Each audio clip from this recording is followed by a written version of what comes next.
Stephen A., did you see this tweet by your boy AI? Remember when he won the MVP, but that was back in 2001, and he's saying sooner or later for Ja Morant. Monica McNutt back here with us. So Stephen A., what do you think? Is he the MVP right now? Because he's the show. He could be. I think it's a four-horse race, and it's fluid between four. If you watch Jokic and what he's doing in Denver, I would say it's three because obviously Memphis is a better team than Denver. But look at what Jokic is doing without Jamal Murray and Michael Porter Jr. And Michael Porter Jr. is a really, really good player.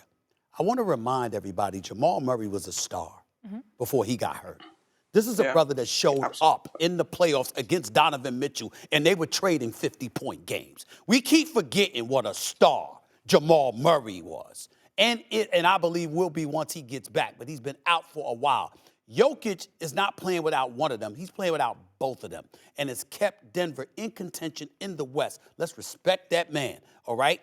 Now, we got to put him on the outside looking in because Ja Morant and Memphis is obviously better. That brings us to a three-horse race. I know Miami just took a lead, but the bottom line is Chicago was the #1 seed for a while DeMar DeRozan was holding them there, putting up 35-plus in 8 straight games and doing what the hell he was doing. And, of course, there's Joel Embiid, who was doing what he's doing while Ben Simmons and all of that soap opera drama that was going on was supposed to be detracting from what Philadelphia could do. If Joel Embiid somehow, some way, still ends up doing what he did prior to Harden's arrival, while Harden is there now on the court with him, that's going to warrant strong consideration. But Ja Morant is something spectacular, and we should all be so grateful to him because the league was supposed to be in his hands and Zion Williamson's hands and a few others. And Zion Williamson obviously being out. Ben Simmons with the drama. Kyrie Irving with the vaccine mandate and stuff like this. There were so many things that were threatening to rob this phenomenal season of what it was supposed to be. And Ja Morant, particularly last night, reminded us, excuse me, season ain't over yet. It's actually just beginning. Steph Curry put on the show. Kevin Durant was putting on the show. Klay Thompson returned. Chris Paul and Devin Booker and those boys doing their thing. And you saw LaMelo and Bridges and them in Charlotte, DeRozan and Levine in Chicago, and Embiid in Philadelphia. Boston coming on strong. Udoka is doing a hell of a job. Jason Tatum, Jaylen Brown and those boys balling. And Ja Morant is like, yeah. He's giving everybody something to shoot for because he ain't next. He's now. Yeah. I totally agree with everything that you said, Stephen A., including the fact that this MVP thing is going to go down to the wire. I think probably the biggest argument against Ja is the streak of games he missed. I believe it was 12 earlier in the season, and the Memphis Grizzlies managed to hold pace. Okay. Yeah.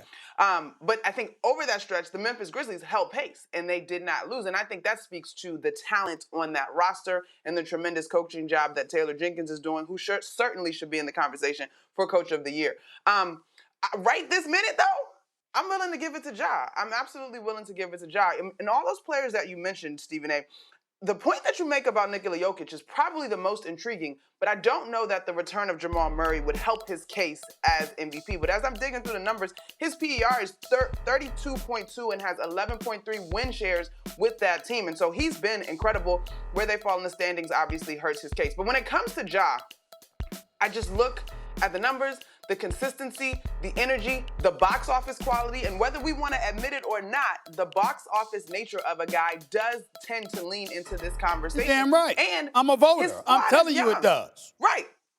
Oh, absolutely. So his squad is so young, and so when I look at what's around him and the help, not that those guys are not good, but Joel Embiid is going to have James Harden moving forward, right? DeMar DeRozan, who's been incredible, and I really was leaning that way before yesterday. Zach LaVine has been great, and when the big shows up for his team, why am I blanking on name? Valanciunas, when he shows up, I think he's very formidable with that group. So right now for me, it's Ja. I think the way that he leads, the way that he entertains on both sides of the floor, to me, it's Ja right now. I don't have a problem with that. What I'm saying to you is this, Monica. Be very clear about this. If Jamal Murray was in Denver, Jokic's numbers would be the same. but their wins would not be. They'd have more. Let me be very clear about that. We wouldn't be looking at Denver as some 6th or 7th seed. We'd be looking at Denver as a top 4 seed in the West if Jamal Murray was there with Jokic. Ain't no doubt about that. I agree with you. I agree with you. I do think he's scoring a little bit less. But you could argue that the assist numbers would be up. But I agree with you. 100% if they were healthy, that's a different team. Okay. All right. Okay. Let me ask you this. As far as Gump would say, that's all I have to say about that. Thanks for watching ESPN on YouTube. For live streaming, sports, and premium content, subscribe to ESPN+.